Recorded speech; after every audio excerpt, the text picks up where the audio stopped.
दुनिया में हर साल हजारों बड़े बड़े कंस्ट्रक्शन प्रोजेक्ट शुरू होते हैं। कुछ स्काईस्क्रेपर्स होते हैं, कुछ ब्रिजेस और कुछ पूरे के पूरे नए शहर। इन प्रोजेक्ट्स पर बिलियंस ऑफ डॉलर्स खर्च किए जाते हैं और उम्मीद होती है कि ये दुनिया बदल देंगे। लेकिन सच ये है कि हर बड़ा प्रोजेक्ट सफल नहीं होता। कुछ प्रोजेक्ट्स ऐसे भी होते हैं जो अधूरे रह जाते हैं, कुछ खाली खड़े रह जाते हैं और कुछ पूरी तरह बंद कर दिए जाते हैं।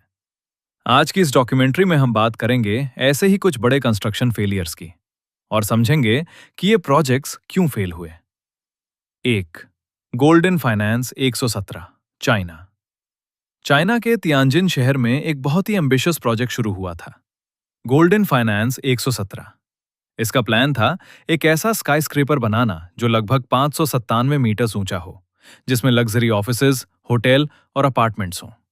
2008 के आसपास कंस्ट्रक्शन शुरू हुआ और कुछ सालों तक काम तेजी से चलता रहा, लेकिन फिर अचानक काम रुक गया।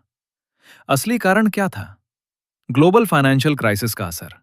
इन्वेस्टर्स ने फंडिंग वापस ले ली, प्री बुक बायर्स और टेनेंट्स नहीं मिले, प्रोजेक्ट बहुत ज्यादा एक्सपेंसिव और रिस्की हो गया। धीरे धीरे पूरा कंस्ट्रक्शन रुक गया और बिल्डिंग अधूरी रह गई। आज ये बिल्डिंग एक गोस्ट टावर के नाम से जानी जाती है। अगर शुरुआत में स्ट्रॉन्ग फाइनेंशियल बैकअप होता और पहले से टेनेंट्स और इन्वेस्टर्स सिक्योर होते, तो ये दुनिया के सबसे फेमस कंप्लीटेड स्काईस्क्रेपर्स में से एक होता।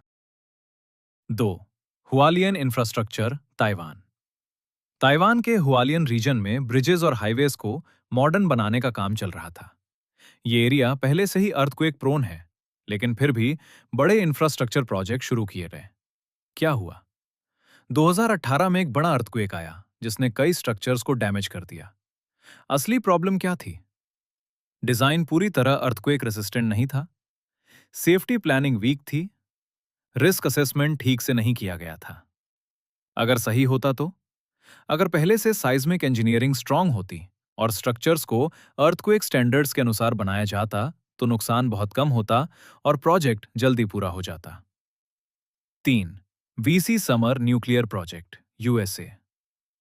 यूएसए के साउथ कैरोलिना में एक बहुत बड़ा न्यूक्लियर पावर प्लांट प्रोजेक्ट शुरू हुआ था। इसका गोल था क्लीन एनर्जी प्रोडक्शन बढ़ाना। लेकिन क्या हुआ? प्रोजेक्ट की कॉस्ट $9 बिलियन से बढ़कर $25 बिलियन तक पहुंच गई। कंस्ट्रक्शन डिलेज लगातार बढ़ते गए, कॉन्ट्रैक्टर्स फाइनेंशियल प्रॉब्लम्स में फंस गए और अंत में प्रोजेक्ट पूरी तरह कैंसिल कर दिया गया। असली कारण? Poor project management, cost control का फेल होना, टेक्निकल कॉम्प्लेक्सिटी और प्लानिंग मिसमैच। अगर सही होता तो, अगर प्रोजेक्ट को फेज वाइज तरीके से मैनेज किया जाता और स्ट्रिक्ट मॉनिटरिंग सिस्टम होता, तो ये यूएसए का एक बड़ा क्लीन एनर्जी माइलस्टोन बन सकता था। 4. कांगबाशी गोस्ट सिटी, चाइना। चाइना के इनर मंगोलिया रीजन में एक पूरा नया मॉडर्न सिटी बनाया गया था, कांगबाशी डिस्ट्रिक्ट। ये शहर इतना मॉडर्न था कि इसमें अपार्टमेंट्स, रोड्स, मॉल्स और गवर्नमेंट बिल्डिंग्स सब कुछ था। लेकिन क्या हुआ? शहर बनकर तैयार हो गया, लेकिन लोग रहने नहीं आए। असली कारण? डिमांड का गलत अनुमान। जॉब्स और इंडस्ट्रीज पहले नहीं बनाई गई।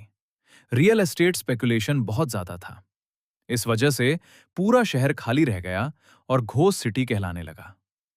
अगर सही होता तो, अगर पहले इंडस्ट्रीज और एम्प्लॉयमेंट अपॉर्चुनिटीज क्रिएट की जाती और धीरे धीरे पॉपुलेशन शिफ्ट होती, तो ये एक सक्सेसफुल मॉडर्न स्मार्ट सिटी बन सकता था। 5. Forest city, Malaysia. मलेशिया में एक बहुत बड़ा स्मार्ट सिटी प्रोजेक्ट शुरू हुआ था जिसे चाइनीज कंपनी ने डेवलप किया। फॉरेस्ट सिटी इसका प्लान था एक फ्यूचरिस्टिक आइलैंड सिटी बनाना, जिसमें लग्जरी अपार्टमेंट्स, ग्रीन स्पेसेस और मॉडर्न इंफ्रास्ट्रक्चर हो। क्या हुआ? प्रॉपर्टी बहुत एक्सपेंसिव थी, लोकल पीपल अफोर्ड नहीं कर सके, फॉरेन बायर्स भी कम आए, इन्वायरमेंटल कंसर्न्स भी सामने आए। असली समस्या? Over luxury planning, local demand को इग्नोर करना, मार्केट रियलिटी से डिस्कनेक्ट। अगर सही होता तो, अगर project local middle class population को ध्यान में रखकर बनाया जाता और अफोर्डेबल हाउसिंग मिक्स होती, तो ये एक सक्सेसफुल, सस्टेनेबल सिटी बन सकता था।